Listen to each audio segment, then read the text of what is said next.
Ang ilaw ng tahanan o isang nanay ay madalas na humuhubog sa pagkatao ng isang anak.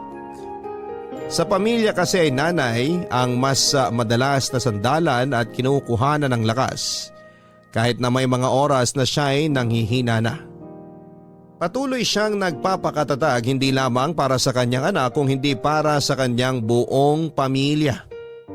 Ang sulat na ating babasahin ngayong Sabado ay pinadala ng ating kabarangay na si Shane, isang anak na lumaking wala ng tatay. At parang wala na ring nanay kahit kasama niya ito sa bahay.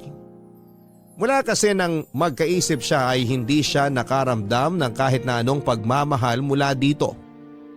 Puro pagmamalupit lamang ang naranasan niya mula sa kanyang nanay. Hanggang sa makaramdam siya ng pagmamahal mula sa kanyang naging nobyo na si TJ. At dahil sa kanilang relasyon ay maaga niyang mararanasan ang maging isang ina. Gusto mo na bang makilala si Shane at malaman ang malungkot na kwento ng kanyang buhay? Handa ka na bang mainis at maiyak sa sulat na ibabahagi niya? Minsan ba ay naranasan mo na ring pagkaita ng pagmamahal? Hanggang kailan mo nga ba dapat tiisin ang pananakit ng isang magulang?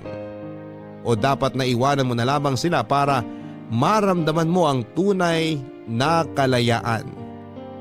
Si Shane kaya? Ano kayang ginawa niya para maging masaya siya? Paano kaya siya magpapakananay kung siya mismo ay hindi nakaranas ng pagmamahal mula sa isang ina? Malalaman natin ang ginawa niyang paraan dito sa mga kwento ng pag-ibig, buhay at pag-asa sa nangungunang Barangay Love Stories number 1. Dear Papa Dudut, lahat tayo ay nangangarap na magkaroon ng isang buo at masayang pamilya. Ayun nga lang, hindi lahat ay sinaswerte na mabiyayaan ito. May ilan na magkakahiwalay man ang mga magulang, nakakatanggap pa rin ng pagmamahal mula sa kanila. At may ilan naman na kagaya ko na kahit kasama pa sila, ni katiting na pagmamahal ay hindi nakaranas mula sa kanila. Papa Dudut, Shane na lang ang itawag ninyo sa akin. 34 years old, taga Mandaluyong at nag-o-online business ng mga second hand na bag at damit. Matagal na rin po ako nakikinig sa inyong programang Barangay Love Stories. Nakaka-inspire kasi talaga ang mga kwento na ibinabahagi ninyo sa araw-araw. At gusto ko rin na maging isang inspirasyon sa karamihan itong sulat na ibabahagi ko sa inyo sa ngayon. Wala na akong nakagis ng tatay, Papa Dudut. Ang alam ko ay namatay siya dahil sa stroke noong ipinagbubuntis pa lamang ako ni nanay. Kaya mag-isa na lamang si nanay na kasama ko sa buhay. Kaya lang sa ilang taon na kasama ko siya, kailanman ay hindi ako nakaramdam ng pagmamahal mula sa kanya. Mula pagkabata ko hanggang sa maging dalaga ko, palaging sigaw at mura ang naririnig ko mula sa kanya. Minsan nga ay hindi ko maintindihan kung bakit ganon siya sa akin. Hindi ko maintindihan kung bakit parang ni katiting na pangunawa at pagmamahal ay wala siya sa akin, Papa Dudut.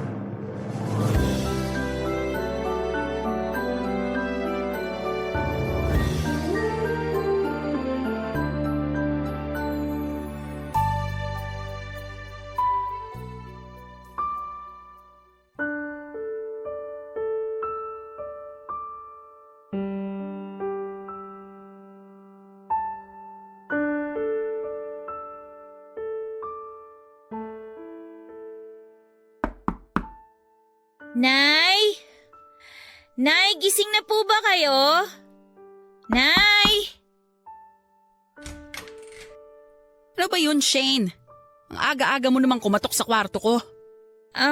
Papasok na po kasi ako sa school. Eh di umalis ka na. Bakit kailangan mo pang istorbohin yung pagtulog ko? Nay, Ano ba kasi yon? Sabihin mo na lang na makabalik na ako sa pagtulog ko. hihingi po sana ako ng baon. Ay naku, wala akong pera. Huwag ka na munang pumasok. Sige na, magpalit ka na lang ng pambahay at huwag mo na akong abalahin. Ay, Oh, Teka Nay, sandali lang po. ano na naman ba yun? Hindi po kasi ako pwedeng hindi pumasok ngayon. May exam po kasi kami sa isang major subject namin eh. Anong gagawin ko? Wala akong maibibigay na pera sa'yo. Nay, kahit po sana pamasahin na lang po. Hindi ka ba marunong makaintindi? Wala nga akong pera, kaya wala akong maiaabot sa'yo. Umalis ka na nga dito sa kwarto ko. Sinisira mo lang yung umaga ko eh.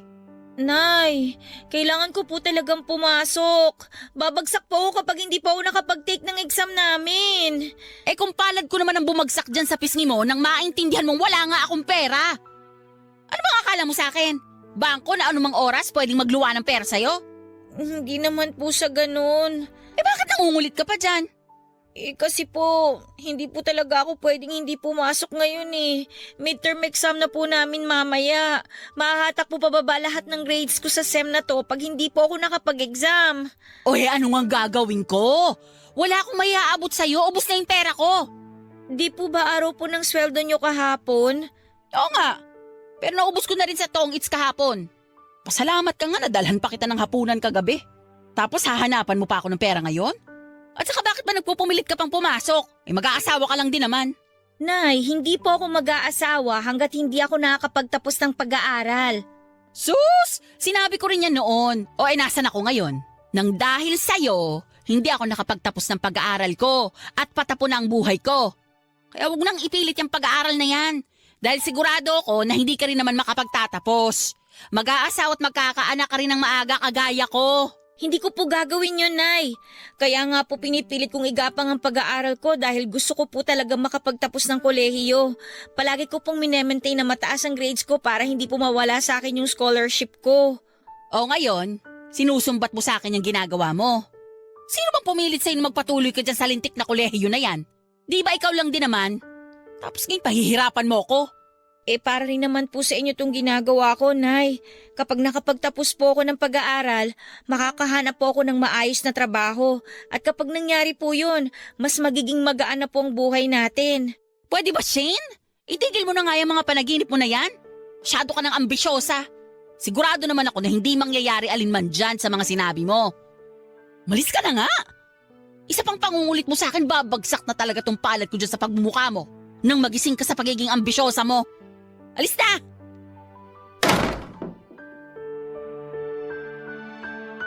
Papadudot nang makagraduate ako ng high school ay gusto na talaga ni nanay na pahintuin ako sa pag-aaral. Ang sabi niya kasi ay ayos na raw yon at pwede na raw ako maghanap ng trabaho. Pero hindi ako pumayag. Kaya naman ako mismo ang gumawa ng paraan para makapagkolehiyo ako. Nakakuha ko ng financial assistance sa munisipyo at kapitolyo. Tapos ay naipasa ko rin ang entrance exam para magkaroon ako ng scholarship. Kaya lang hindi sasapat ang mga yon para magtuloy-tuloy ang pag-aaral ko. Kailangan ko pa rin humingi ng allowance kay Nanay Papadudut para may pamasahe ako papasok ng university. Paminsan-minsan binibigyan niya ako ng may kasamang sermon pero madalas ay wala siyang inaabot sa akin na kahit magkano. Mabuti na lamang ng araw na yon, Papadudut. May kapitbahay kami na nautangan ko ng pamasahe para makapasok ako at makapag-take ng exam. Hindi rin ako masyadong nakapag-concentrate noon pero ginawa ko ang lahat, Papadudut, para maipasa ang exam na yon. Pangarap ko kasi talagang makapagtapos. Ang nasa isip ko noon ay baka sakaling bumait si nanay sa akin kapag napatunayan ko sa kanya na kaya kong magtapos ng kolehiyo. Baka mas maging maayos ang pakikitungo niya sa oras na gumaan na ang buhay namin nang dahil sa akin, Papadudut.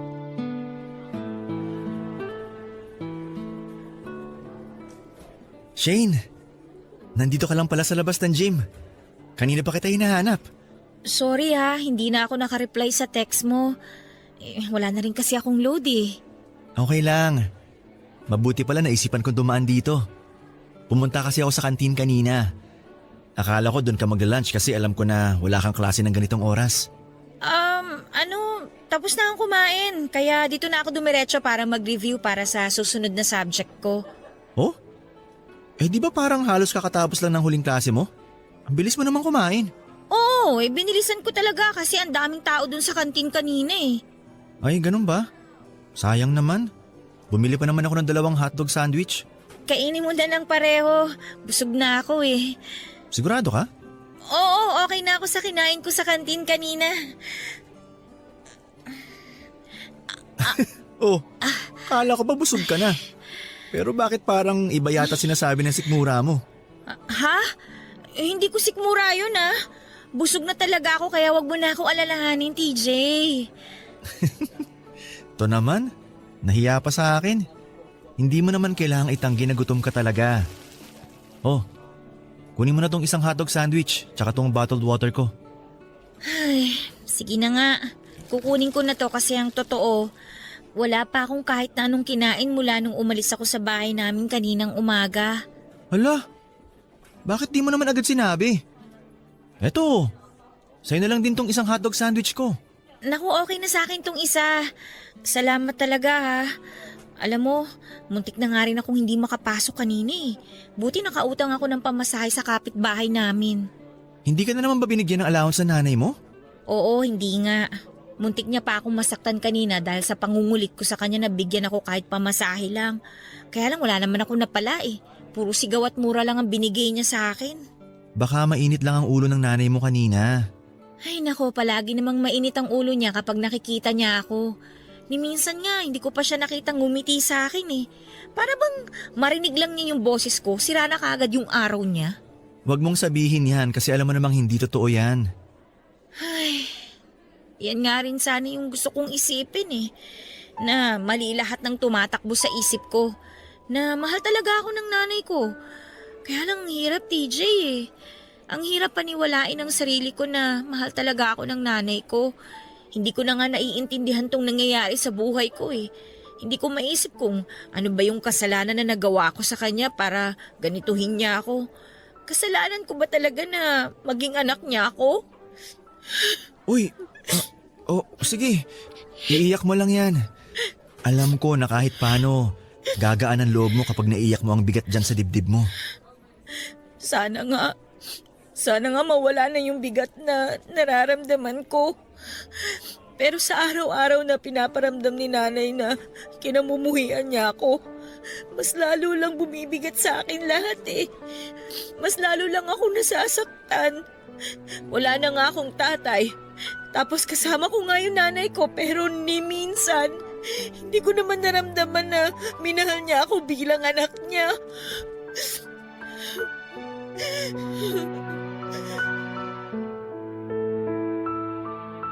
Papadudot mula nang magkaisip ako ay hindi na maganda ang pakikitungo sa akin ni nanay. Palagi niya akong sinisigawan at pinapagalitan. Minsan nga nakakasawa na yon pero tinanggap ko pa rin. Dahil wala naman akong pagpipilian at dahil mahal ko rin talaga ang nanay ko. Sino ba namang anak ang hindi magmamahal sa nanay niya? Parang wala naman, hindi ba? Kaya kahit na hindi nasusuklian ang pagmamahal ko ay ayos lang. Basta kasama ko si nanay. Sa malupit na mundong kinalakhan ko sa piling ni nanay ay si TJ ang naging kaibigan at karamay ko, Papadudut. Magkaklase kami noong nasa high school at naging malapit na magkaibigan. Malapit lang din kasi sa bahay namin ang bahay nila. Tumagal ang friendship na yon hanggang college dahil pareho kaming scholar sa university. Hindi rin kasi magaan ang buhay nila kaya kailangan niya ring pagsikapan na makapag-aral sa kolehiyo. At dahil pareho kami halos na nakaka-relate sa maraming bagay, mas lalo tuloy kaming naging malapit sa isa't isa, Papadudut. Papadudot, habang tumatagal ay mas lalong nagiging malupit ang pagtrato sa akin ni nanay, para bang mas lumalaki pa nga ang galit niya sa akin. Kaya naman mas nahihirapan ako na pakisamahan siya. Dumarating pa sa point na nasasaktan na niya ako ng pisikal. Nasasampal niya ako. Inahagisa ng mga matitigas na bagay kapag nalalasing siya at palagi niya akong kinukumbinse na huminto na lamang sa pag-aaral. Pero syempre hindi ako pumayag, Papadudut. Alam ko na ang pagtatapos ko sa kolehiyo ang pwedeng makapag-ahon sa amin sa hirap at pwedeng maging daan para mapalapit ako kay nanay. Papadudot sa mga mabibigat na oras na pinagdaraanan ko ay si TJ ang naging kausap at sandalan ko. Palagi siyang nasa tabi ko para kahit papaano ay pagaanin ang loob ko. Kahit kailan. Hindi ko siya naringgan ng masamang salita na tungkol kay nanay. Sinasabi niya lang sa akin na intindihin ko si nanay at sigurado siya na darating ang panahon na mararamdaman ko rin ang pagmamahal nito. Nang dahil doon papadudot ay nahulog na ang loob ko kay TJ. At ang pagkakaibigan namin ay nauwi na nga sa pag-iibigan. Ang tagal naman ni TJ. Kanina pa siya nag-text na pupunta na siya rito pero hanggang ngayon wala pa rin siya. Kinakabahan na tuloy ako eh. Be, Uy, Be! Mabuti naman dumating ka na. sorry hindi ka agad ako nakalis ng bahay kasi nagigib pa ako ng tubig panlaban ni Mama. Okay lang. Upo ka na dito sa tabi ko. Sige. Ano palang meron at bigla ka nakipagkita sa akin ngayon? May gusto sana akong sabihin sa'yo eh. Ano yun? TJ, mahal mo ba ako? Anong klaseng tanong yan, Be? Sagutin mo na lang kasi. Mahal mo ba talaga ako? Seryoso ka ba sa relasyon natin? O baka naman fling lang lahat to para sa'yo? Shane, mahal kita. Sobra. Nasa high school pa lang tayo. May espesyal na ako nararamdaman para sa'yo. Hindi ko lang kaagad sinabi kasi ayoko masira yung pagkakaibigan natin.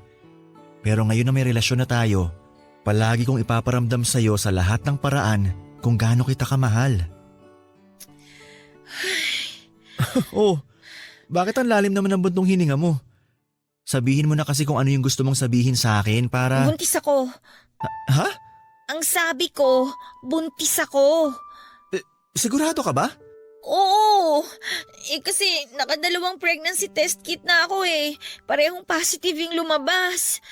Pero isang beses lang naman natin ginawa yun, di ba? Isang beses lang may nangyari sa ating dalawa. TJ, kahit 1 o 10 beses man na may mangyari sa atin, alam mo na posibleng mabuntis ako. Kasi ginawa pa rin natin yun. Ikaw naman kasi, bakit kinulit mo pa ako nung araw na yun eh? Hindi ko alam na mabubuntis ka kaagad. Ipapalaglag ko na lang tong bata. Anong sabi mo? Kailangan ba talaga na ulitin ko lahat ng sinasabi ko? Hindi naman. Pero alam mo na napakalaking kasalanan ng gusto mong gawin. Mas magiging kasalanan ko isisilang ko siya sa mundo pero hindi ko naman siya mabibigyan ng maayos na buhay. Hindi ko nga naramdaman kung paano magkaroon ng nanay eh. Kaya paano ako magpapakananay sa batang nasa tiyan ko ngayon? Mas mabuti pa na mawala na lang siya kaysa maranasan pa niya yung hirap na dinanas ko. Hindi ako papayag. Nakapag-desisyon na ako, TJ. Wala ka nang magagawa. Anak ko rin yan. Kaya hindi ko hayaan na gawan mo siya ng masama. Pananagutan ko ang anak natin, Shane. Totoo ba yung sinabi mo? Oo naman! Hindi ako duwag para iwanan ka sa ganyang sitwasyon. Mahal kita. Kayo nang magiging anak natin. Hindi ko hahayaan na may mangyaring masama sa inyong dalawa. Pangako, gagawin ko ang lahat para maging mabuting partner at tatay ako sa inyo ng magiging baby natin.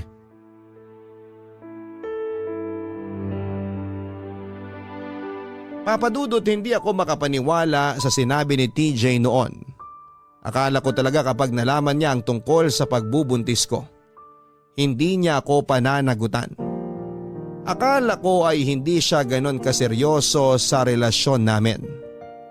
Pero siguro kung minalas ako sa nanay, sinuwerte naman ako sa karelasyon ko. Dahil mula sa pagiging isang mabuting kaibigan, sa kanya ko rin naramdaman ang totoong pagmamahal sa kauna-unahang pagkakataon. Kaya nga nakuha niya kaagad ang tiwala ko, lalo na nang maging kami na. Dahilan para maibigay ko sa kanya ang sarili ko at makabuo kami ng bata sa sinapupunan ko. Papadudot alam ko naman na mali rin talaga ang ginawa namin ni TJ. Yung may mangyari sa amin kahit pareho pa kaming nag-aaral noon. Pero nandun na kami sa sitwasyon na yon at hindi na namin mababago pa. Kaya ngang nasa isipan ko talaga para maitama ang lahat ay ipalaglag na lamang ang batang nasa sinapupunan ko na labis namang tinutula ng boyfriend ko. Sobrang mali rin talaga ang bagay na yon na naisip ko. Pero hindi ko na kasi talaga alam ang gagawin ko noon. Mabuti na lamang at buo ang loob ni TJ na panagutan ang ipinagbubuntis ko, Papa Dudut. Be, mag-juice ka muna Salamat. Ayos ka lang ba? Oo naman, syempre. Ikaw ba, be? Ang totoo, hindi masyado eh. Kinakabahan ka ba? Hindi. Mas lamang yung takot na nararamdaman ko ngayon. Kasi sigurado ako na sobrang magagalit si nanay sa akin eh. Huwag kang mag-alala. Ano man ang mangyari, hindi kita iiwan. Kaya nga nandito ako ngayon sa bahay nyo para harapin ang nanay mo at patunayan sa'yo na hindi ko tatakasan ang responsibilidad ko. Salamat talaga, Be ha. Hindi pa rin ako makapaniwala na pananagutan mo tong pinagbubuntis ko. Anak natin ang baby na nandyan. Kaya hindi ko siya tatakasan. Ay, pauwi na rin siguro si nanay. Baka mamaya nandito na rin yun. Ay, Be, nandyan na si nanay. May nagbukas na ng gate sa labas eh. Sige. Handa na akong kausapin siya. Ay, buhisit na araw to. Aga na ubos sa toong its ng pera ko Oh, nandito ka pala, TJ. Magandang hapon po, tita. Walang maganda sa hapon dahil natalo lahat ng pera ko sa toong its kanina. Ba't ka ba nandito? Gusto ko po sana kayong kausapin. Tungkol naman saan? Alam mo, kung balak mong ligawan niyang si Shane, hindi mo na kailangang magpaalam sa akin. Kasi wala rin naman akong pakialam. O siya, bahala na kayo sa mga buhay niyo. Gusto ko na magpahinga sa kwarto. Nay, sandali lang po. Ano ba kasi yon? May gusto po kasi kaming sabihin ni TJ. Alam mo ikaw, lalo mo lang binibuisit yung araw ko eh. Huwag mong sabihin buntis ka at yun ang gusto niyong sabihin sa akin ngayon. Ay, tinamaan kayo ng lintik. Buntis ka nga, Shane. Umamin ka sa akin. Ano? Nay, sorry po. Hayop kang bata ka? Kinukulit-kulit mo pa akong payagang ka mag-college? Tapos magpapabuntis ka lang din naman pala? Kahit kailan talaga wala kang naidulot na maganda sa buhay ko! Dapat sa'yo, kinakalbo! Napakalandi mo! Napakalandi mo, bata ka! Baka po kumapano anak namin! Tama na po! Kumalamalag po kayo, tita! Isa ka pa! Akala ko kaibigan ka lang ng anak ko? Tapos bubuntisin mo lang pala siya? Alam nyo, mabuti pa lumayas na kayo dito sa bahay ko! Layas! Halika rito! Lumayas ka! Dahan naman po! Hirap na nga kung buhayin ka! Tita! Tapos magdadagdag ka pa ng palamunin! Iba rin talagang takbo ng utak mo, no? Umalis ka na dito bago pa kita makalbot makalanggan palabas ng bahay na to! At ito ang tatandaan mo, ha? Kahit kailan, ayoko nang makita yung pagmumukha mo! Huwag na huwag kang magpapakita sa akin! Kati-kati mong bata ka?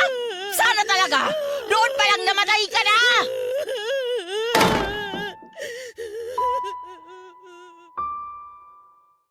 Papa Dudut, ayoko talagang umalis ng bahay noon. Hindi dahil sa takot ako na mamuhay kasama si TJ, kung hindi dahil ayokong mapalayo kay nanay. Ayokong mapahiwalay ako sa kanya at magkaroon ng dahilan para mas magalit siya sa akin. Pero sa lakas ng pagsampal niya sa pisngi ko at pagsabunod sa buhok ko, ramdam ko ang matinding galit niya sa akin noon. Yung galit na parang kahit kailan ay hindi na mawawala pa. Lalo na nang ihagis niya palabas ng bahay ang mga damit at iba pang gamit ko. Kasunod ang pagmumura niya at ibang masasakit na salita. Doon na ako kinumbinsi ni TJ na umalis na sa bahay ni Nanay, Papa Dudut. Tinulungan niya ako na kunin at bitbitin ang mga inihagis ni Nanay na gamit ko. Sobrang bigat sa loob ko habang inihahakbang ko ang mga paa ko palayo sa bahay na yon. Para bang may mabigat na bakal na nakakabit sa binti ko habang naglalakad. At ng mga oras na yun ay pinilit ko ang sarili ko na magpakatatag para kay TJ at sa magiging anak namin, Papa Dudut. Papa Dudut, tumira kami ng 1 buwan sa bahay ni na TJ kasama ang nanay at kapatid niya. Mabait naman ang pamilya niya, kaya lang ay may mga oras na hindi ako masyadong nakakapagpahinga ng maayos. Maliit lang kasi ang kwarto kung nasaan kami ni TJ at kasama namin doon ang 3 niyang nakababatang kapatid. Palagi ring tipid ang mga pagkain na kailangang pagkasyahin sa aming lahat. Hindi ako nagreklamo noon dahil alam ko na hindi lang naman ako ang nahihirapan, kung hindi pati na rin ang partner ko. Hanggang sa may nag-alok kay TJ na ipasada ang tricycle ng tito niya. At nang makaipon kami ng sapat na pera ay umupa na kami ng maliit na bahay, Papa Dudut. Hindi pala talaga madali ang mamuhay nang wala ng ibang tao na inaasahan. Ang dami naming inisip noon kasama na ang gastusin sa bahay at mga vitamins na kailangan sa pagbubuntis ko. Mabuti na lamang at may libreng check-up sa center sa barangay namin na nakapagpatipid sa amin. Para na kaming totoong mag-asawa noon, Papa Dudut. Kaya dapat ay palagi kami nagtutulungan sa lahat ng oras.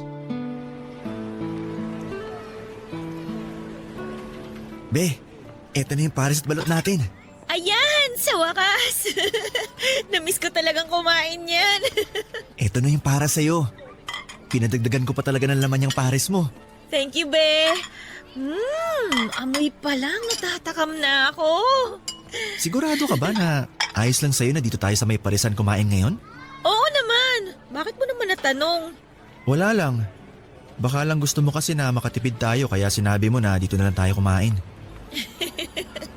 Ano ka ba? Matagal ko na talagang gustong kumain ng pares at balot. At sigurado ko na ito rin ang gustong kainin ng baby natin ngayon. Paano mo naman nasabi? Paano kasi 'di ba ang sabi nila, kung ano raw yung gustong kainin ng nanay na nagbubuntis, yun din daw yung gustong kainin ng baby na nasa sinapupunan niya. Kaya sigurado ako na pareho kami ng gustong pagkain ni baby. Ganun pala yun? Ngayon ko lang nalaman yun ah.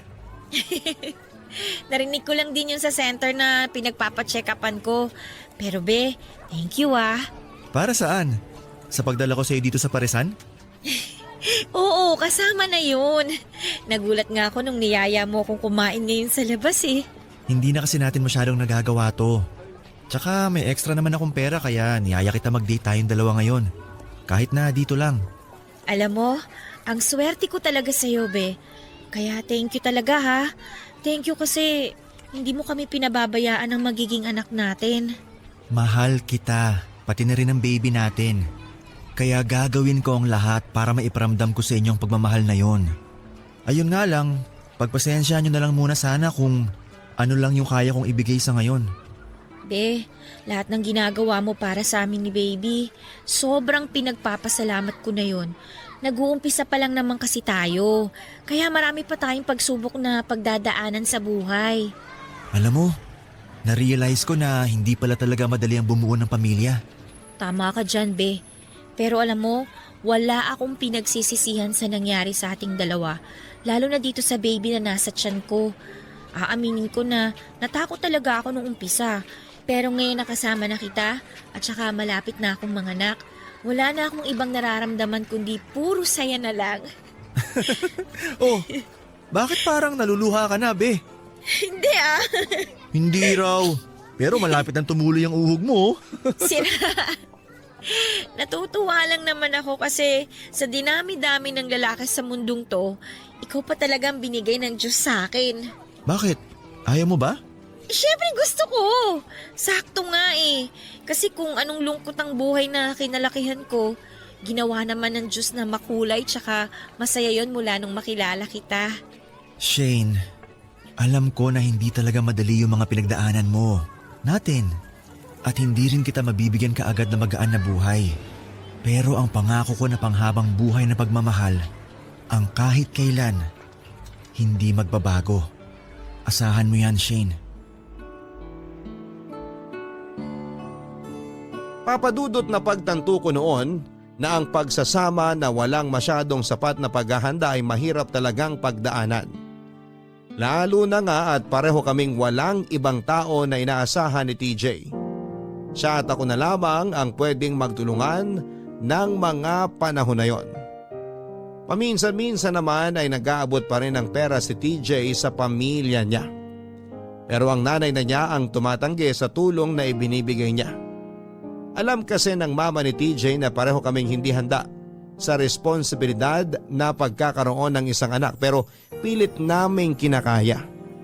Mas gusto ng mama niya na mag-focus na lang si TJ sa akin at sa magiging anak namin. Papadudot ng maisilang ko ang anak namin ni TJ ay walang kapantay na kaligayahan ang naramdaman ko.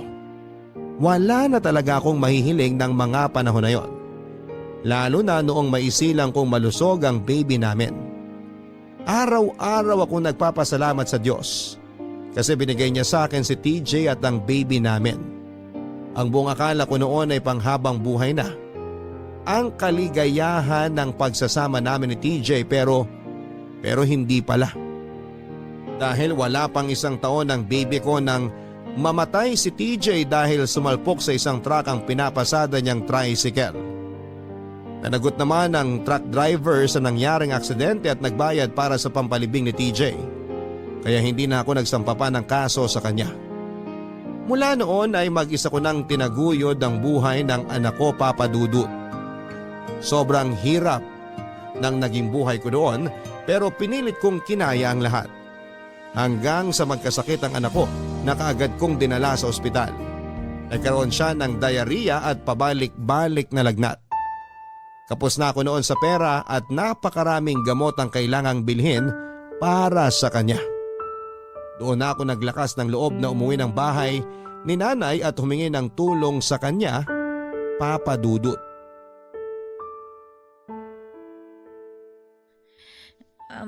Nay? Ano ginagawa mo dito? Hindi ba ang sabi ko, ayoko nang makita yung pagbumuka mo. Nay, kailangan ko po ang tulong niyo. Naku, ayan na nga bang sinasabi ko? Pupunta ka lang talaga dito kapag kailangan mo ng tulong. Tungkol sa pera yan ano? Sa akin ka pa talaga humingi. Wala kang mapapala dahil wala akong pera. Parang awa niyo na po. May sakit po kasi ang baby ko. Kailangan ko po talaga ng pera ngayon, Nay. Tama nga ako. Pumunta ka lang dito sa bahay ko dahil kailangan mo ng pera. Hindi lang po basta perang kailangan ko, Nay. At hindi po to para sa sarili ko. Para po to sa anak ko. Sa apo po ninyo. Nasa ospital po siya ngayon. Sa wala nga akong pera dito eh. Anong gusto mong iabot ko sa'yo? Gusto mo bang wakwakin ko tong tiyan ko at dukutin ko yung isang kidney ko? Benta mo para magkaroon ka ng pera. Ikaw talaga, Shane. Noon pa man, napakahirap mo umintinding bobo ka eh. Umalis ka na. Wala ka talagang mapapala sa akin. Bakit po ba ang tigas-tigas ninyo? Hoy! Huwag mo ako sinisigaw-sigawan. Baka nakakalimutan mong nandito ka sa bahay kung leche ka. Gusto ko lang naman pong malaman ang dahilan kung bakit ganyan kayo sa akin eh. Buong buhay ko, wala na akong ibang naramdaman sa inyo kung hindi pagmamalapit lang. Tumahimik ka! Dami mong sinasabi? Kung talagang puro pagmamalupit lang ang pinaranas ko sa'yo, matagal ka na dapat patay. Kung tutuusin, napakalaki nga ng utang na loob mo sa akin eh. Kasi kahit hirap na ako, binuhay pa rin kita. Sana nga matagal nyo na lang akong pinatay. Kasi ang hirap mabuhay na may kasama akong tao na tinatawag kong nanay. Pero ni minsan naman, hindi nagpakananay sa akin. Bakit po ba galit na galit kayo sa akin? Ano po ba yung kasalanan ko sa inyo para ganituhin ninyo ako? Anak niyo naman po ako, di ba? Pero bakit hindi ko naramdaman na tinuring niyo akong anak? At mas lalong hindi ko naramdaman na naging nanay ko kayo? Kasi nasasaktan ako sa tuwing maiisip ko na bakit ang asawa ko ba ang kailangan mawala at hindi na lang ikaw. Bakit kailangan ko maranasan ang hirap na pagiging ina na wala man lang tumutulong sa akin na kahit sino? Galit kayo sa akin kasi ako kasama niyo imbes na si tatay? Ah! Ikaw ang bunga ng kahayop pag ginawa sa akin ng lolo mo! Ano pong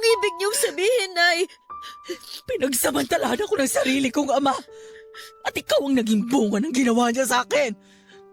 At mula nang ikaw lang ang makasama ko, puro pahirap na sa buhay ang nararanasan ko.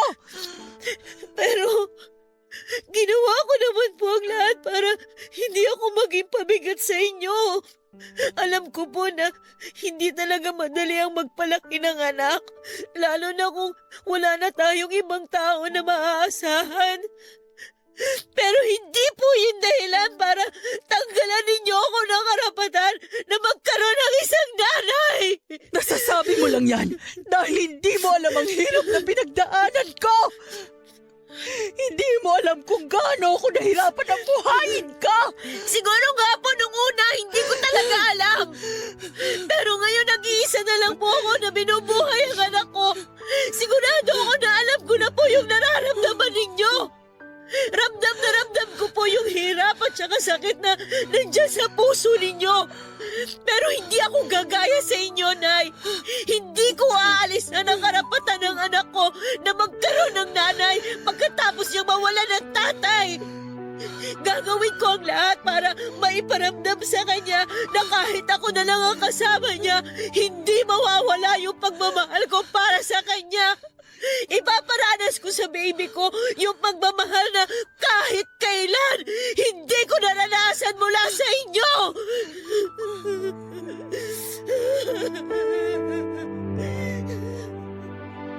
Papadudot, akala ko ay pagkamatay lang ni TJ ang nagtula kay nanay para maging isang malupit na ina sa akin, pero hindi pala. Dahil hindi kaagad natapos doon ang pagtatalo at sumbatan naming dalawa. Hanggang sa ikwento na nga ni nanay na hindi pala talaga ako anak ng lalaking napangasawa niya. Anak ako ng ama ni nanay na nagsamantala sa kanya noon. Nobyo niya raw si tatay nang mabuntis siya ni lolo ko. Doon na raw sila nag-decide ni tatay na magtanan at panagutan ang pinagbubuntis ni nanay. Kahit na hindi niya ako totoong anak. Plano na raw kasi ni nanay na ipalaglag talaga ako, pero si tatay lang ang pumigil sa kanya. Nagtana na nga noon si tatay at nanay at lumayo sa lugar ni na Lolo Papadudut. Pero nakarating pa rin sa kanila na namatay nang mag-isa sa bahay si Lolo dahil sa atake sa puso. At bago pa ako maipanganak ay si tatay naman ang namatay, dahilan para muling maramdaman ni nanay ang hirap ng nag-iisa sa buhay. Yun daw ang naging dahilan kung bakit ni minsan ay hindi siya naging masaya na kasama niya ako. Dahil naisip niya raw na sana hindi niya na lang ako binuhay at baka raw mas masaya pa ang pagsasama nila hanggang ngayon ni tatay kung eto raw ang nabuhay at hindi ako papadudot. Grabe ang mga nalaman ko noon, papadudot. Hindi ko alam na bunga pala ako ng pagkakasala. Kaya pala ganoon na lamang din ang galit sa akin ni nanay, kasi sa akin niya binunto ng galit na para kay lolo na nagsamantala sa kanya. Pero wala naman akong kasalanan. Hindi ko ginusto na mabuhay sa mundong ito at maging anak niya. Hindi ko ginusto na mabuhay nang walang nararamdamang pagmamahal mula sa nanay na kinalakhan ko. Pagmamahal lang mula sa kanya ang gabi-gabi na ipinagdarasal ko na sana ay maranasan ko. Pero kailanman ay hindi nangyari noon. Papadudot, pagkatapos kong makipagtalo kay nanay ay dumiretso ako sa bahay ng pinsan kong si Tina. Anak siya ng pinsan ni mama at naging schoolmate ko noong high school. Sa kanya ako humingi ng tulong at sa awa ng Diyos ay tinulungan naman niya ako pagdating sa mga gastusin para sa anak ko. Malapit din ako sa pinsan ko na yon at siya ang palaging tumutulong sa akin noong nag-aaral pa ako. Kaya labis ako nagpasalamat sa kanya kasi hindi siya napagod na tulungan ako, papadudot.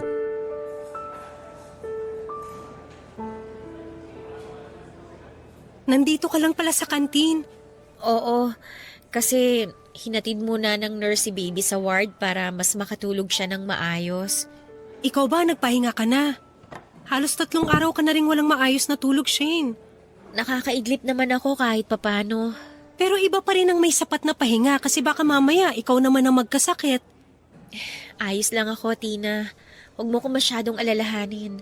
Ay nako, bago mo pa tuluyang mapabayaan ang sarili mo, kailangan mapaalalahanan na kita. Mahirap na kasi baka ikaw naman ang maospital. Kawawa naman ang baby mo kapag nangyari yon. Ito may tinapay pala ako rito, kumain ka muna. Sige, salamat. Shane, alam ko na mabigat talaga ang pinagdadaanan mo ngayon. Kamamatay lang halos ni TJ tapos bigla naman nagkasakit ang anak mo. Hindi ko na nga minsan maintindihan, Tina eh. Bakit kailangan na magsunod-sunod tong mga problema na dumarating sa buhay ko? May dahilan na mga mabibigat na pangyayari sa buhay natin. May oras lang talaga na mahirap intindihin, pero sigurado ako na malalampasan mo rin lahat yan. Kailan kaya matatapos ang mga pagsubok na to? Minsan, naiisip ko na siguro kung nakaramdam lang ako ng totoong pagmamahal mula sa nanay ko, hindi magiging ganito kabigat sa akin ang lahat eh. Dahil alam ko na may nanay ako na maaasahan anumang oras na nangihina ako.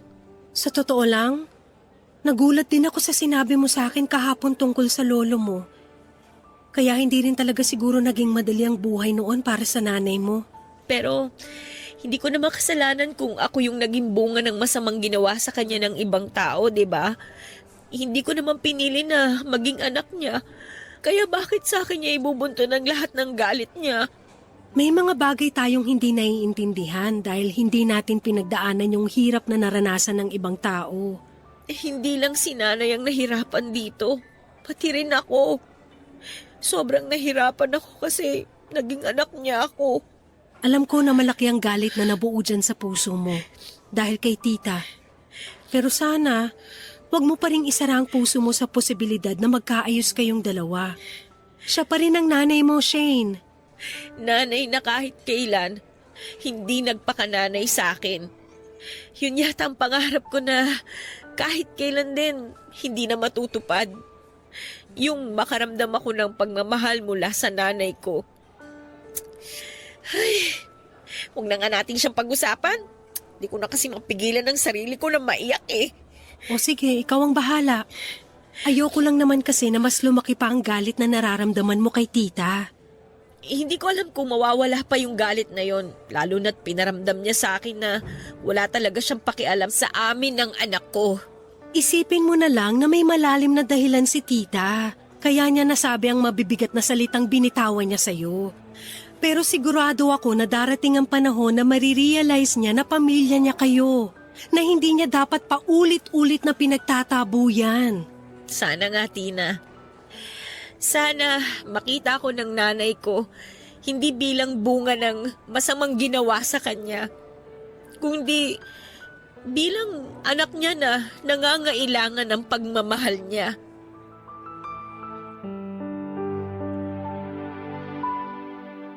Papadudot dahil sobrang gipit na talaga ako noon at naawa na ang pinsang kong si Tina sa kalagayan ko. Kaya patuloy niya akong tinulungan. Doon niya muna ako pinatuloy sa apartment na tinitirhan niya kasama ang baby ko. Binigyan niya pa ako ng maliit na puhunan para makapagsimula ako ng online business ko ng mga damit at bag. Madali kong naayos sa mga yon dahil nasa bahay lang naman ako madalas. Tapos naasikaso ko pang anak ko habang nagnenegosyo ako. Papadudot pakiramdam ko ay doon na nagsimulang maging mabait sa akin ang panahon dahil nagtuloy-tuloy na. Kahit paano napagaanin ang buhay ko. Naging maganda kasi ang resulta ng pag-online business ko.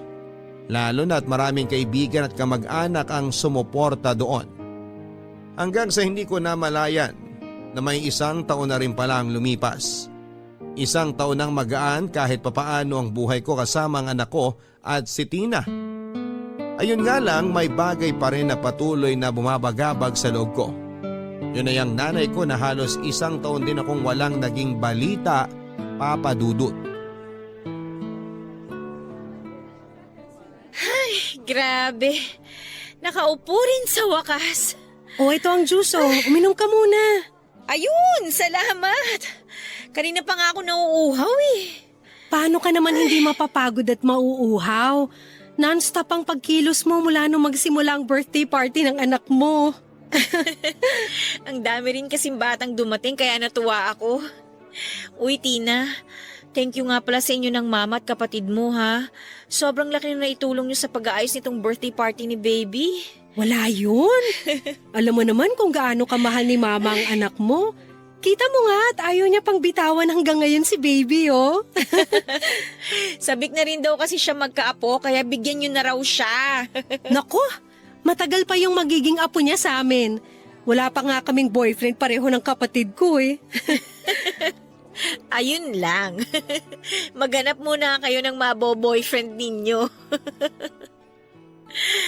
Ay, pero, Tina, salamat talaga ha. Para saan? Nag-thank you ka na kanina. Hindi lang naman para sa birthday party ng baby ko, kundi para sa pagtulong mo sa amin. Kung hindi mo ako tinulungan nung araw na nagkasakit siya, hindi ko talaga alam kung saan kami pupulutin ng baby ko. Thank you talaga kasi palagi kang nandyan para sa aming dalawa. Magpinsan tayo, kaya sino ba naman ang magtutulungan kung hindi tayo rin magkakamag-anak? Shane, pwede ba tayong mag-usap? Anong ginagawa niyo dito? Shane, tinext ko si tita at in-invite ko siya rito sa birthday party ng anak mo. O sige, maiwan ko muna kayo ha para makapag-usap kayo ng mama mo. Tita, doon na po muna ako sa loob.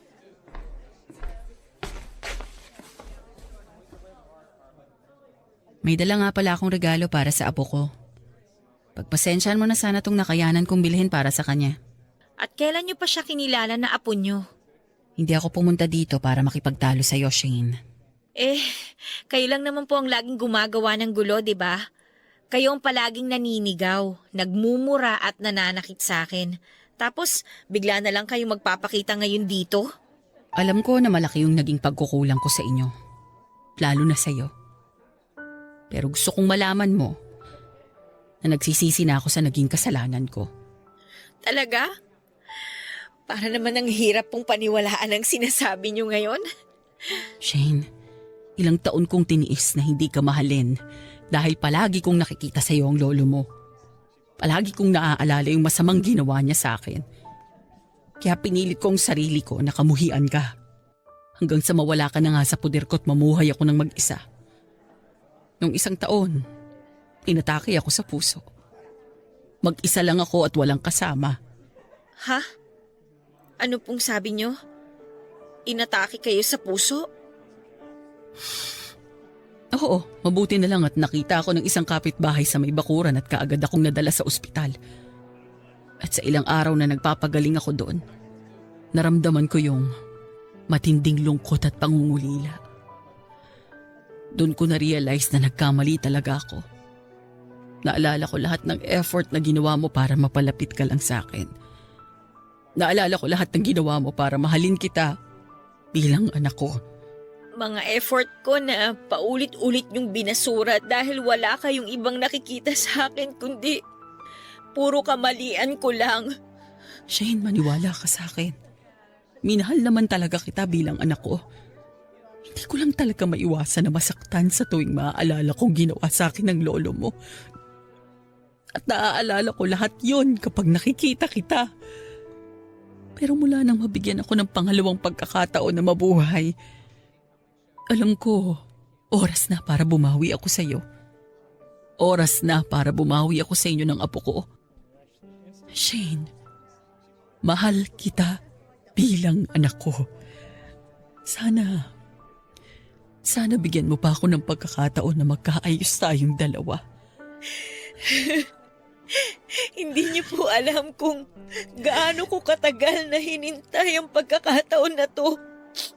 Yung pagkakataon na marinig mula sa inyo na mahal ninyo ako, Nay. Gabi-gabi, pinagdarasal ko na sana dumating yung oras na tawagin niyo rin akong anak at sabihin ninyo kung gaano ninyo ako kamahal. Yun lang po, Nay. Yung nag-iisang pangarap ko sa buhay ko ngayon. Yung makasama kayo at yung makaramdam ng pagmamahal mula sa inyo. Babawi ako sa iyo, anak. Babawi ako sa lahat ng mga naging pagkukulang ko sa'yo. Pangako ko yan. Hindi ka na ulit mag-iisa at mahihirapan. Dahil nandito na si nanay, hindi na ako aalis sa tabi mo.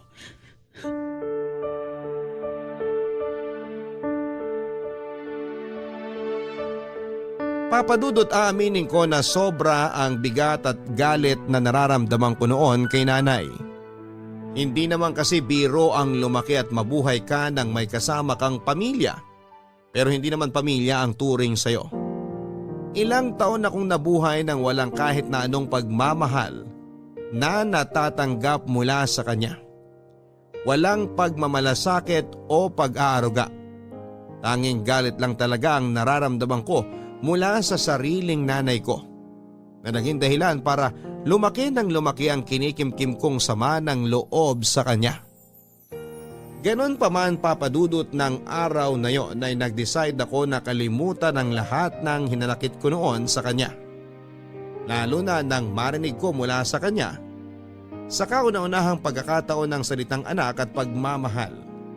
Hindi madaling kalimutan ang sakit at sugat na ginawa niya sa akin dahil sa ilang taon na pagsasama namin na puro pagkamuhi lang ang pinaramdam niya.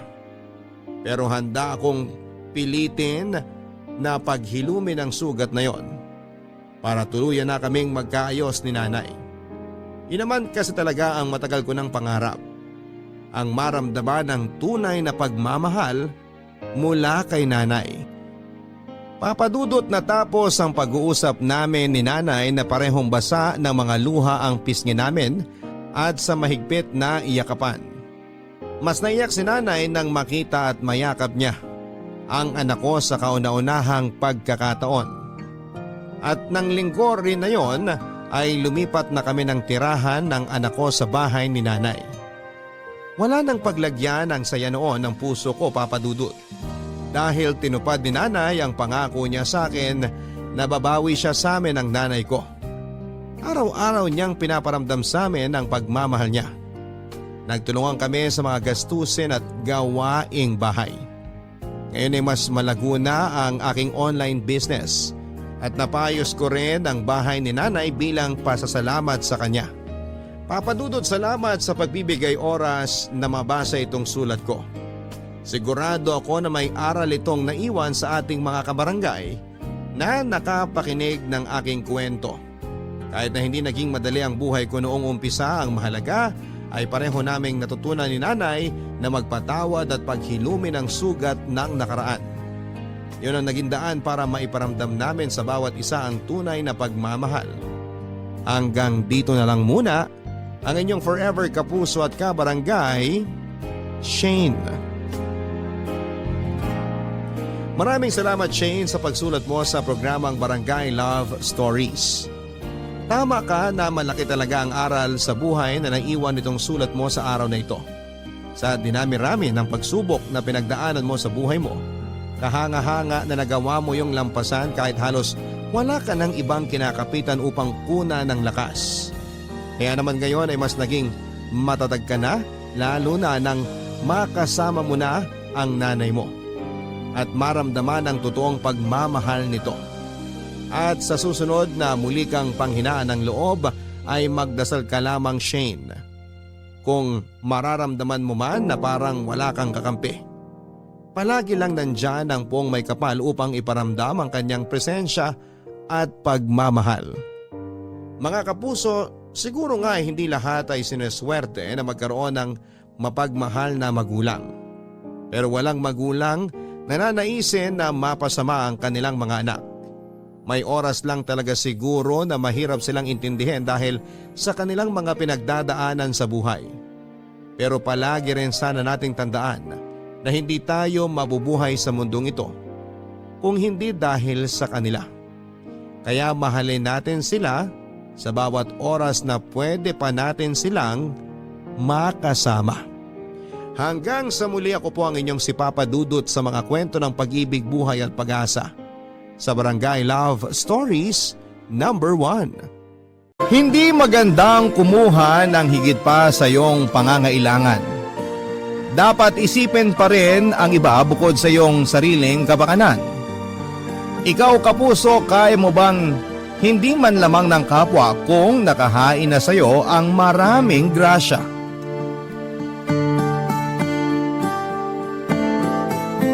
Dear Papa Dudut, sobrang init noon at halos nasa dulong parte na ako ng linya. Umaasa ko noon na sana ay may maabutan pa ako kahit itlog lang na panlaga. Pinagmasdan ko ang mga taong nasa pila tulad ko ay alam kong nagdarasal din sila noon na sana ay may maabutan pa silang maiuwi mula sa community pantry na yon, Papa Dudut. Ito po ang kwento ng aking pagpila noon sa community pantry kasama ang aking anak na si Nika. Ako nga pala si Cheryl, 40 years old at isang single mom dito sa Dagupan. Mula noong nauso ang community pantry ay wala kaming ibang ginawa ng aking 18 anyos na anak na si Nika kundi ang pumila at umasang may makukuha mula sa mga ibinibigay ng ibang may kaya. May learning disability po si Nika. Hindi naman apektado ang pananalita niya pero sadyang mabagal ang progress ng kanyang isipan. Sa edad niya noon na 18, ang level ng utak niya ay parang sa 7 taong gulang na bata. Kailangan ko rin siyang isama dahil walang mapag-iwanan sa kanya noon sa bahay. Dalawa lang kasi kaming magkasama noon sa buhay, Papa Dudut. Nakita at naramdaman ko ang hirap ng pagpila noon. At may mga pagkakataon nga dati na wala na kaming naaabutan ng aking anak, kundi asin at luya na lamang. Pinatos pa rin namin yon at ginamit ko noon sa pagluto ng lugaw na halos 1 dakot na lamang sa kamay ang bigas na aking ginamit, Papa Dudut. Ang hirap pong maging mahirap, pero ano bang magagawa namin noon? Yon ang sinisiksik ko sa aking utak, Papa Dudut.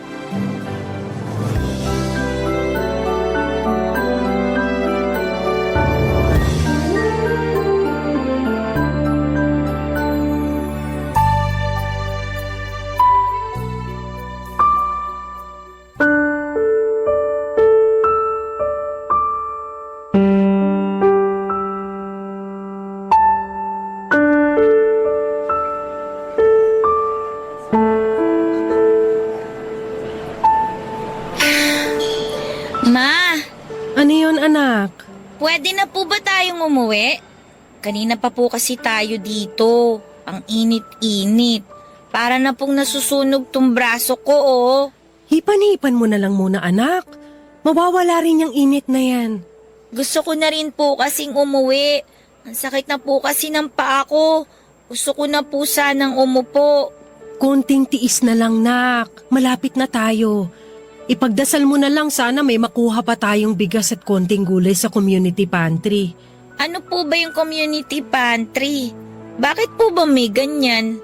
Wala naman po tayong pinipilahang ganyan dati eh. Ang community pantry ginawa para sa mga nangangailangan tulad natin. Tayong mahihirap, Hindi ko pa rin po maintindihan, Ma. Bakit mahirap lang? yaman. Lagi tayong kinukulang sa pera. Kaya ginawa ang community pantry na to para yung mga may kaya magbahagi sila ng blessings nila para sa mga katulad nating nangangailangan. Ano po ba yung mga nakalagay doon na pwede nating kunin, Ma? Lahat ng nakalatag sa mesa pwede nating makuha. Pero dapat yung kailangan lang natin ang kunin natin. Yung itlog po, ilan po yung pwede nating kunin? Kung para sa ating dalawa, sapat na yung 2 o 3. Depende sa iluluto ko mamaya. Ano po ba yung meron pa? Di po kasi makita eh. Ang dami kasi nakapila. Humaharang sila sa akin eh.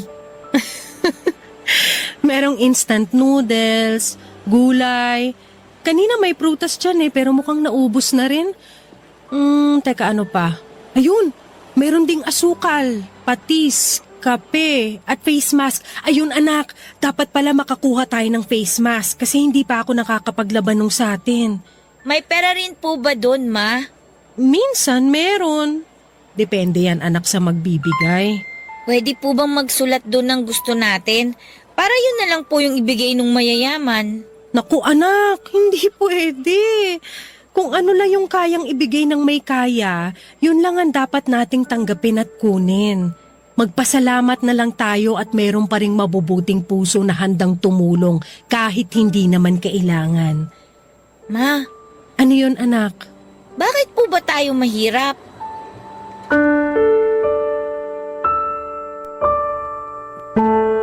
Hindi ko makalimutan ang naging tanong na yon ni Nika, Papa Dudut.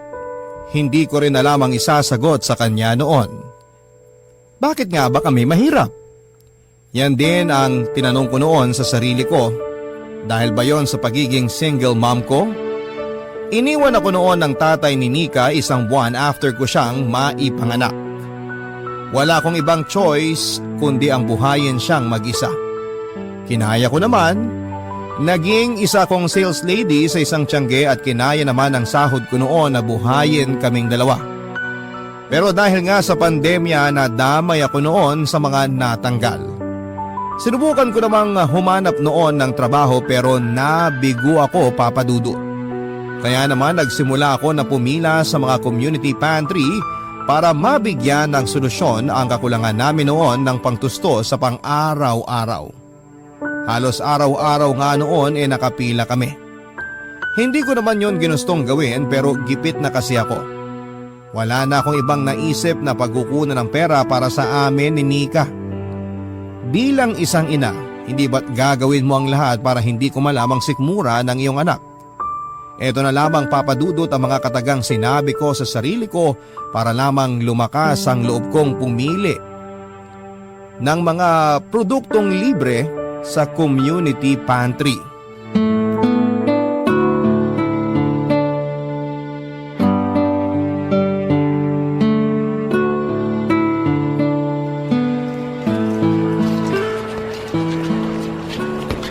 Ma, Ano yun? bakit po kailangan nating pumunta sa ibang barangay para makapila sa community pantry nila? Wala na po ba yung sa barangay natin? Nakita mo naman kanina na konti na lang ang natira doon, di ba? Puro kamati, sibuyas at asukal. Meron pa naman tayo noon. Kaya tayo andito sa ibang barangay? Oo anak, balita ko kasi mas marami yung binibigay dito tapos kukonti lang yung mga nakapila. Mas makakapili pa tayo kumpara ron sa barangay natin. Kung gano'n naman po pala, di kumuha na lang po tayo ng marami para hindi na tayo pipila bukas. Nakakapagod kasi yung pabalik-balik Nasilip ko po may mga candy din doon. Kukuha po ako ng marami ha. Kasi yung sa barangay natin wala namang candy Pwede po ba ma? Bibigyan ko rin yung mga kapitbahay natin. Anak, nakikita mo ba yung karatolang nakasabit sa pantry? Opo, Pwede bang basahin mo? magbigay ayon sa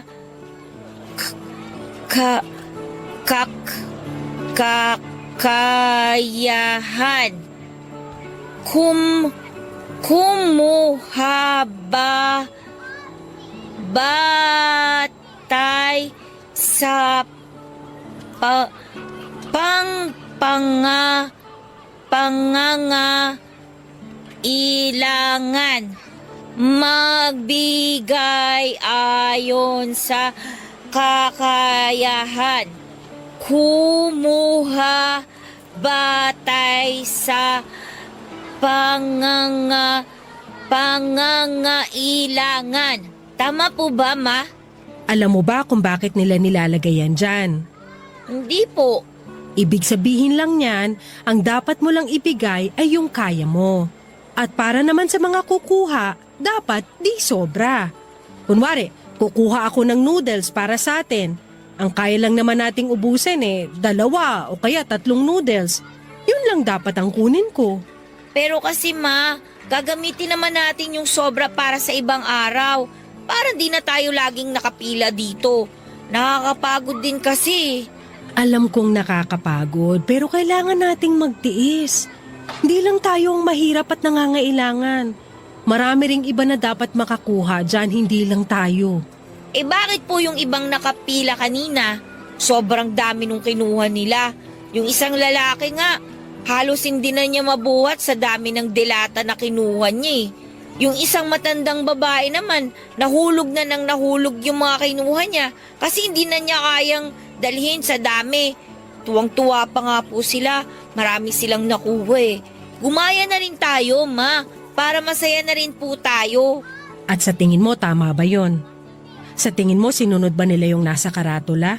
Hindi po, pero... Wala nang pero-pero anak. Kukuha lang tayo ng sapat para sa ating dalawa.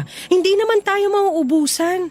Meron pa ring ibang community pantry na pwede nating puntahan. Hindi lang tayo ang may kailangan yan. Kawawa naman yung ibang mauubusan kung kukunin natin lahat, di ba? Nakakapagod po kasi pumunta araw-araw sa community pantry eh. Lalo po kapag sa ibang barangay pa tayo pupunta. Ang hirap po maglakad. Nakakapaso po sa braso yung init eh. Kailangan eh. Sige po. Ngayon lang naman to habang wala pa akong trabaho. Pasensya na anak ha at kailangan mong magtiis. At kung kailangan mong pumila rito imbes na maglaro na lang sana. Ayos lang po yun, ma. Ang importante, masamahan kita. Nahihiya ako kay Nika Papadudot dahil nga sa hindi ko siya mabuhay dahil sa kapos ako. Kinakailangan niya tuloy dalhin ang sakit ng binti sa kakatayo at kakapila. Naawa rin ako sa kanya habang pinagmamasdan ko siyang naiinggit sa ibang batang naglalaro samantalang siya ay nakapila sa initan. Naisip ko kung may ibang paraan lang sana para hindi na kami pumila ay hindi na sana namin yon nararanasan pa. Nasaktan ang puso ko bilang isang ina habang pinagmamasdan ang mga mata niyang punong-puno ng pagod at inggit. Naisip ko nga rin na sundin ko na lang kaya ang sinabi ni Nika na kumuha ng sobra. Pero napailing na lamang ako noon. Hindi yon pasado sa aking prinsipyo, Papadudot. Nasaktan na nga ang pride ko na pumila noon sa community pantry tapos manlalamang pa ako. Naisip ko noon na kahit prinsipyo na lamang at dignidad ang meron ako sa mga panahong gipit ako ay hindi ko hinayaang maging masama ang anak ko dahil lamang kapos kami. Kung nagawa ng iba ay hindi naman ibig sabihin ay gagawin ko na, hindi ba? Papadudot, muli na naman kaming pumila noon kinabukasan. Plinano na lang namin kumuha ng sardinas at sayote na uulamin namin sa gabi. Habang nakapila ay nilapitan kami ng kapitbahay namin na si Tisay, kaedad ko rin. Tisay ang palayaw niya dahil masyado itong pumuti dahil sa kakainom noon ng mga mumurahing gluta at paggamit ng Kojic na sabon. Kumpara sa amin, mas nakakaangat ang buhay ni Tisay. May sari-sari store ito noon, ang kanyang asawa naman ay isang dicer noon sa isang grocery store. Hindi ko naging ka-close si Tisay at bukod kasi sa pagiging chismosa nito noon, may ugali din siyang abusada. Kaya hindi na ako nagulat noong nakita ko siyang maraming bitbit mula sa community pantry. Napailing na lamang ako at naawa para sa ibang kasamahang kong nakapila. Panigurado na naisip ko na konti na naman ang maiuwi naming mga nakaabang pa dahil sinagad ni Tisay ang pwede niyang makuha. Sinubukan kong umiwas ng tingin sa kanya pero nakita ako nito at agad na nilapitan.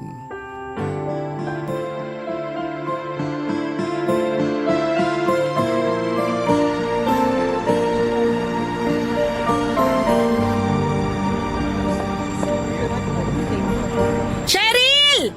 Oh, Tisay. Mukhang nakarami ka sa pantry ah. Naku, pangatlong balik ko na nga to eh. Di ko nga alam kung bakit ako kumuha ng asin at itlog eh. Marami namang ganito sa bahay. Grabe naman. Nagtatlong balik ka talaga? At bakit hindi? Libre naman yun para sa lahat ah. Pero paano naman yung ibang nakapila rin? Marami rito kanina pa nakaabang. Tingnan mo yung mga nasa harapan ko. Halos nanunuyo na yung balat dahil sa init ng panahon. Sus, marami pa namang nakalatag doon. Kung sakaling maubusan sila, pwede pa rin naman silang bumalik kinabukasan ah. Marami namang magbibigay. Di nauubusan ng mayaman sa mundo, Cheryl. Masama po yan, Ate Tisay. Anong masama? Yung umuha ng sobra. dapat magtira pa rin tayo sa ibang nangangailangan. Aba, ay sino naman nagsabi sa'yo niyan? Si mama ko po, binasa niyo po ba yung karatula sa pantry? Kumuha lang batay sa pangangailangan. Eh marami akong pangangailangan eh, kaya marami rin ang kinuha ko. O, di ba? Binatay ko lang sa kailangan ko. Lusot! Eh bakit po kayo kumuha ng itlog at asin kung sinabi niyo po kanina na hindi niyo naman kailangan yan? Eh kasi... Ay nako, Cheryl, kung ano-ano ang tinuturo mo sa anak mo. Pati ako nangungunsumi sa pag-i-explain eh. Tama naman siya. Dapat di ka kumukuha ng sobra. Nakakaawa naman yung hindi pa nakakakuha. Marami pang nakapila. Paano kung mas kailangan nila yan kesa sa'yo? Yung asin, yung itlog, marami ka pa niyan. Baka pwedeng ibalik mo na lang para makuha nung ibang mas may kailangan. Eh di pumunta sila sa ibang community pantry. Dun sigurado di sila mauubusan ng asin. Yung pagod kasi ang pinag-uusapan dito. Mahirap yung pumila ka at mag-uubos ka ng lakas at oras para rito, tapos pagdating mo sa pantry wala ka na pala makukuha. Nakakasama yun ang loob sa totoo lang. Kaya wag niyo na pong ubusin. Ibalik niyo na po kahit 4 na itlog lang po. Please po, para makakuha din kami. Alam mo, Nika, pasalamat ka, cute ka at nasa mood ako. Pero bilang mabuting kapitbahay, ibibigay ko na lang sa inyo ang 3 itlog na to. Masarap yan ihalo sa noodles.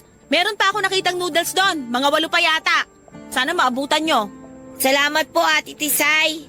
At ito pa, may ituturo ako sa inyo kung sakaling magbago lang ang isip nyo at ang prinsipyo nyo.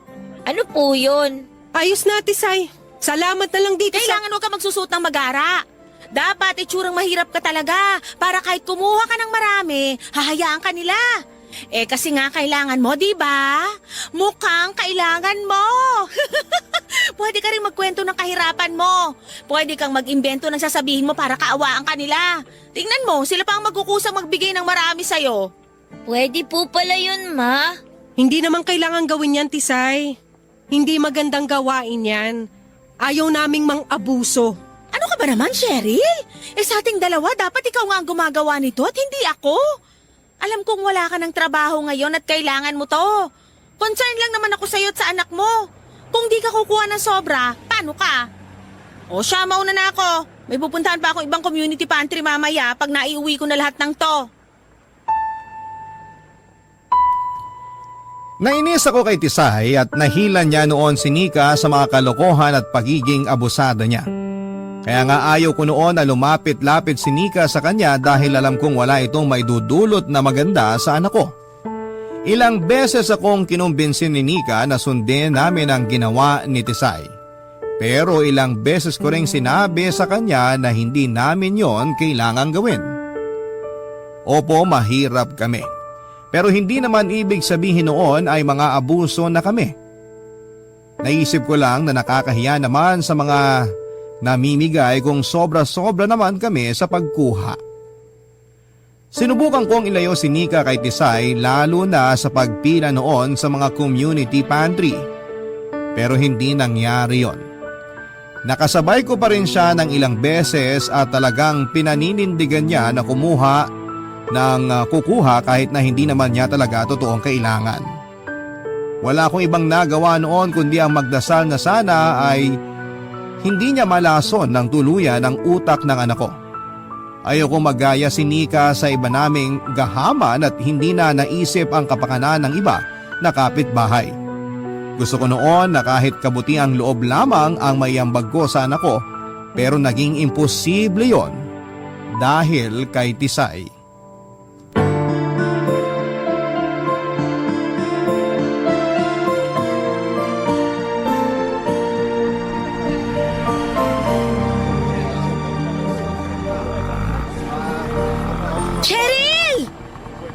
Ito na naman siya. Langit, magpaulan ka ng pasensya. Sana bumaha ng pasensya para hindi tumirik ang mga mata ko sa pagkabwisit. Ano po sabi niyo, Ma? Hindi ko po kayo narinig. Wala anak. May binibilang lang ako sa utak ko. Binibilang ko lang kung ilang okra yung kukunin ko para sa ating dalawa. Cheryl, grabe to. Parang di naman ako kilala. Di pa lumingon eh. Kanina pa kita tinatawag. Dead ma lang? Ganda yan. Ikaw pala, Tisay! Di kasi kita nakilala sa suot mo. Ito bang suot ko? Sinuot ko lang yung sombrero at maluwag na t-shirt ng asawa ko para di ako makilala. Ang daming butas nitong t-shirt ko, no? Kaya mo bang bilangin? Makilala saan? Kasi medyo stricto yung nagbabantay ng pantry ngayon. Kaya kailangan may pa-change costume ako. Kanina nakasandal shorts lang ako, tapos nakalugay. Ngayon naman itong suot ko, pormahang tomboy. Nagpalit ka ba ng damit para makaulit ka sa community pantry? True! Ang galing ko, di ba? Ano ka ba naman, Tisay? Pwede naman kasing pumila sa mga susunod na araw. Di mo naman ganun kakailangan eh. Kung meron ka pang stock sa bahay nyo, pagtiisan mo muna. Ay naku, araw-araw naman akong pumipila talaga para pangdagdag dun sa benta ko sa tindahan ko. Pinebenta mo ang mga nakukuha mo rito? Hoy, ano ka ba? Huwag ka maingay. Mamaya kuyugin ako ng mga tao rito eh. Kukuyugin ka talaga kasi mali ang ginagawa mo. Yung mga nakapila dito, gusto lang nilang may makain sa araw na to. Gusto lang nilang maitawid ang araw na to dahil kapos sila, pero ikaw pagkakakitaan mo lang? Huwag mo na nga akong konsensyahin dyan. Di rin yan e-epekto. Matagal na akong iniwan ng konsensya ko. Ikaw nga dapat ang pinapangaralan ko rito eh. Alam mong kapus na kapus ka. Mas kapus ka pa kaysa sa ibang nakapila. Pero kung kumuha ka, para kang ibon. Yung sapat lang at kaya ng tiyan mo. Paano kung sa susunod na araw wala ng pantry? Di nga ka. Ma, mukhang tama po si Ate Tisay. Thank you, Nika. Kasi ma, mukhang mauubusan na naman tayo. Yung iba ang daming kinuha. Hindi naman sila mukhang mahirap. Pero paano po tayo? Hindi dapat ganun, anak. Mali yun. Pero mali po ba na kumuha ng sobra para masiguradong may makakain tayo bukas? Buti pa tong anak mo, Cheryl, nag-iisip. Naku, sino ba talaga sa inyo ang nanay? Naawa na rin kasi ako sa inyo, ma. Lagi po kayong malungkot kapag wala na tayong nauuwi sa bahay. Tapos, lagi pa tayong nabibitin po sa kinakain natin. Hindi po maganda sa pakiramdam na matulog na kulang sa pagkain. Mas gusto ko pang magutom kaysa makapang-abuso. Pero ako, ma, ayoko pong magutom. Ayoko rin naman, anak, O pero... siya, maiwan ko na kayo dyan ha. Inantok na ako bigla sa away niyong mag-ina. Nalungkot at naawa ako noon kay Nika, Papa Dudut.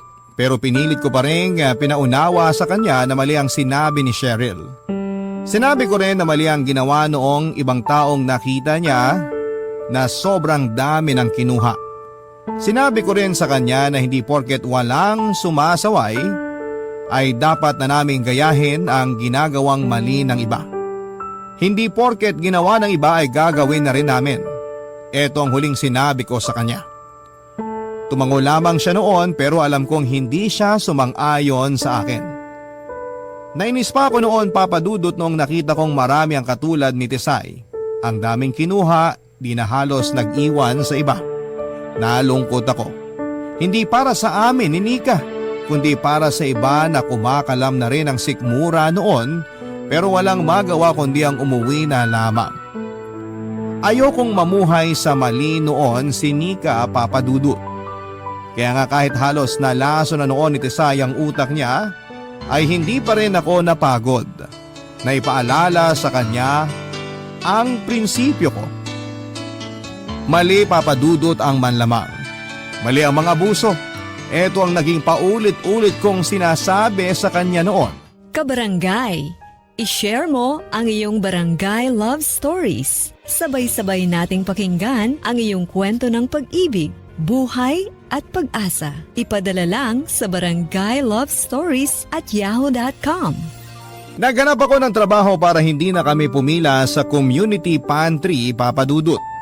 Hindi na kasi maganda ang nakikita noon ni Nika. Puro kasakiman ang nakita niya sa mga pila sa community pantry.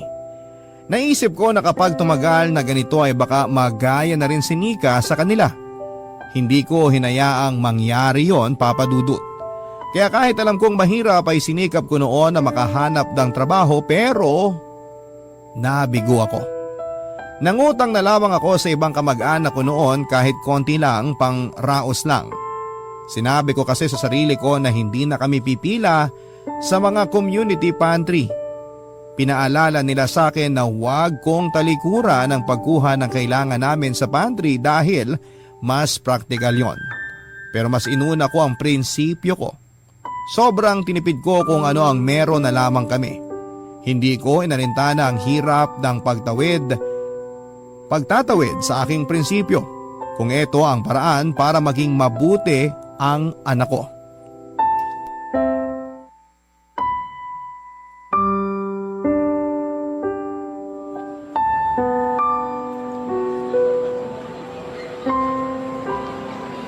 Ma, Oh, bakit po hindi na tayo pumipila sa mga community pantry?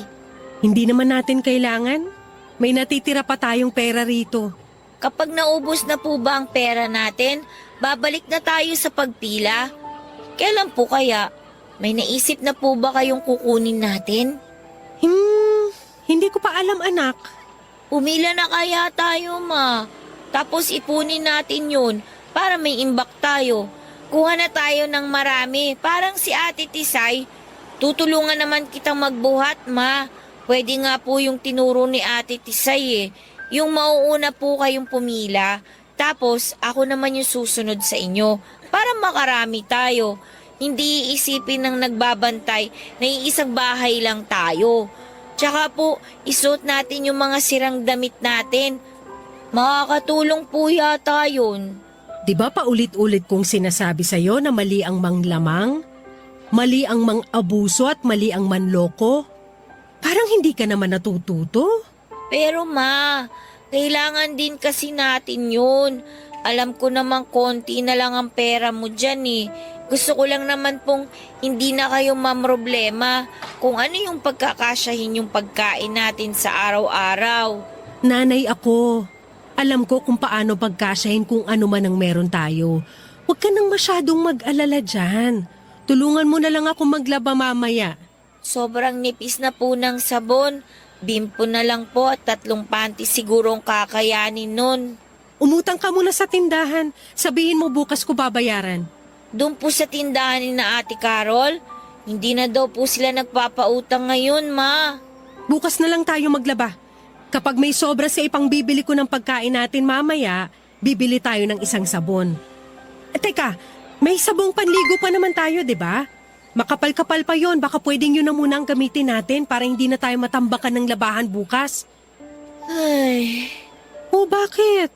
nalulungkot po kasi ako, ma. Kasi Kasi mahirap po tayo. Kailangan natin laging magtiis, magtipid. Nalulungkot ako na puro tayo lugaw. Nalulungkot ako kasi kasi wala kayong masyadong pera sa bulsa nyo. makakaraos din tayo, anak. Matapos lang ang pandemyang ito, promise ko sa'yo hindi na lugaw ang laging kakainin mo. Bakit po kasi tayo mahirap, ma? Bakit yung iba naman mayaman? Hindi naman yata tama yun. Anak, ang importante, namumuhay tayo ng... Marangal. Alam ko na po yan, ma. Lagi niyo pong sinasabi sa akin yan. Pero paano naman po yung gutom natin? Mabubusog ba tayo kapag araw-araw tayo magiging mabuti?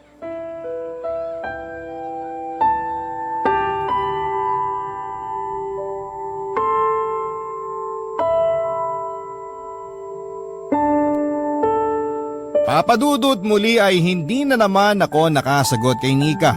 Matalinong bata po si Nika at alam kong marami itong nalaman sa kanyang paligid kahit sa murang edad niya. Kaya nga naging maingat ako sa kanya sa pinapakita ko. Naging maingat din ako sa mga taong pinapalapit ko sa kanya dahil gagayahin niya ang mga taong ito hanggang sa kanyang pagtanda. Nalungkot lamang ako, Papadudot, na sa ganong edad ay nakita niya ang kahirapan namin. Hindi ba dapat walang ibang iniisip ang mga bata kundi ang paglalaro lamang? Kinabukasan nga matapos ang naging pag-uusap naming yon ni Nika ay muli na lamang kaming pumila sa community pantry. May nais akong gawin noon. Kinakabahan ako sa plano ko pero gusto kong ituloy yon. Maaga kaming pumila noon at dinamihan ko ang pagkuha sa pantry. Hindi ko na nga halos mabuhat noon sa sobrang dami. Tinulungan lamang ako ni Nika at nagtaka rin ito sa ginawa ko pero sumunod lang din siya, Papa Dudut.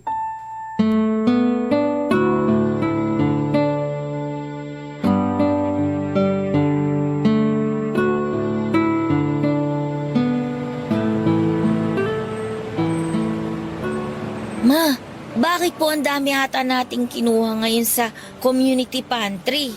Ayos lang yan, anak. Hawakan mo mabuti ang mga nakuha mo. Kaya ko naman pong dalhin to. Tara na po. Maya-maya, hintay pa muna tayo ng konti. Bakit po? Pipila pa po ba tayo? Nakita nyo naman pong wala na halos natira sa mesa ng pantry. Nakuha na nga po yata natin lahat eh. May hinihintay lang ako. Hindi na tayo pipila, dito lang tayo sa gilid. Sige po. Cheryl, Nika! Wow, ang dami niyong nakuha ha? Sabi sa inyo, di nyo naman kailangan tipirin ang sarili nyo sa paghingi eh. Tama ka nga. Maganda nga na marami kaming kinuha. Bukas pipila ulit kami. Mas marami ang kukunin namin bukas. Teka nga, ngayon ka lang ba pipila? Ah, oo, dumating kasi yung nag-deliver ng soft drinks kanina. Kailangan kong bantayan at baka makabasag na naman. Sakit talaga sa ulo yung mga yun. Ganun ba? O sige, pila ka na ron. Oo, teka, sandali lang ha. Hintayin nyo ako para sabay-sabay na tayong umuwi. Ma, wala na po halos natira dun sa pantry. Bakit nyo pa po pinapila si Ate Tisay? Makikita mo kapag bumalik siya rito. Oh, Tisay! Wala ka atang nakuha. Walang-wala talaga. Simot na simot yung noodles at dilate. Tingnan mo yung iba dun oh. Nagtsatsaga sa kung ano na lang yung meron. Kawawa naman sila. Kawawa talaga. Eh, kinuha mo halos lahat ng meron dun eh. Di ka man lang nagtira. Di mo man lang iniisip yung iba. O teka, di ba nga ikaw ang nagsabi na kumuha lang ako ng kumuha ng marami? Sa'yo nagsimula to, no? Oo nga po. Yung po lagi niyong sinasabi kaya siguro kumuha ng ganito karami si Mama. Pero paano naman kaming late pumila? Wala na kaya kaming naabutan. Di ba ganito rin naman ang ginagawa mo dati? Ilang ulit kang kumukuha ng sobra kahit na walang natitira sa iba? Tumatawa ka pa nga eh. Ikaw ang pinag-uusapan dito. Ganyan na ba ang gusto mo makita ng anak mo? Maging sakim at abusada? Asan na yung prinsipyo mo? Kaya ko nga ginagawa to ngayon para malaman at makita ni Nika kung ano yung hindi niya dapat gayahin. Ang labo mo magturo! Naintindihan ko po ang gustong sabihin ni Mama, Ate Tisay. Mali nga kumuha ng sobra at hindi magtira para sa iba. Nakita niyo po ba yung karatula na yon? Magbigay ayon sa kakayahan. Kumuha batay sa pangangailangan.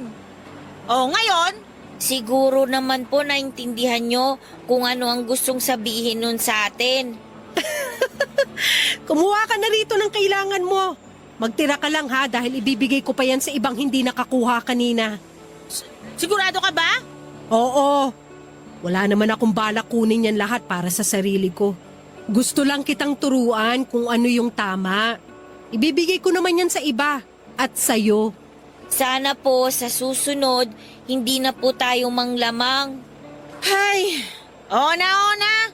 O siya, pengin itong meatloaf tsaka okra. Gusto ko tong ulam mamaya eh. Hindi ko to bebenta, promise. Yan lang po ba? Oh, ito lang kailangan ko.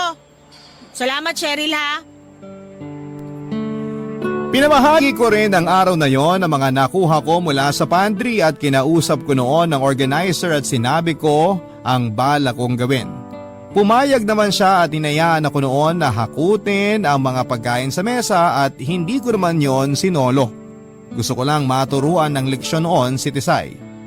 Nag-work naman Papa Dudut at mula nga noon ay hindi na siya nanguha ng higit pa sa kanyang kinakailangan. Natuto siyang magtira para sa iba at natuwa kami ni Nika. Natapos na ang community pantry sa aming lugar at napapangiti pa rin ako kapag naaalala ko ang mga naging karanasan namin. I-update ko lang kayo sa nangyayari ngayon sa buhay ko ha. Yaya po ko ngayon ng anak na organizer ng community pantry na nakausap ko po dati. Naawa ito noong nalamang wala akong trabaho. Malit lang ang sahod ko pero masaya ko dahil marangal po ito. Ikaw, ano ang kwentong community pantry mo? Ang inyo pong kapuso at kabarangay forever, Cheryl.